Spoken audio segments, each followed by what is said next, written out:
girl? Anong tatanim mo? Munggo, patingin niya, nagtubo na baga? Wow. Ay, malabo. Wait lang, bakit malabo? Ayan, nagtubo na munggo. Matapos, ito, tanim ka pa ulit. Ha? Ilan ang nilagay mo? Tama na ang dilig kasi dapat hindi sobrang basa. Ito, ilan ang nilagay mong munggo dito? Hindi ko alam. Di mo alam at di mo alam. Ha? Kalimutan mo, girl? Ay, dali nalagay mo dun sa taas, oh. Para ano? Para hindi matumba dyan. Matutumba yan dyan, eh. Dun mo lagay, be. Dali na. Naks naman, tanim ang anak. Galing. Lagay mo dun. Nak, dun. Dali na. Ha? Bakit? Hindi pwede dyan. Mamaya maano yan ng pusa.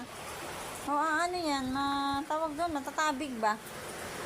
Doon mo lagay, oh. Dali na doon sa taas. Lagay mo dyan. Dyan, oh. May mga tanim din. Sige, lagay mo. Yan. Bisitahin mo na ng pag-ano. Bisitahin mo na. Dito. Dito ang isa. Yan. Sige. Ano?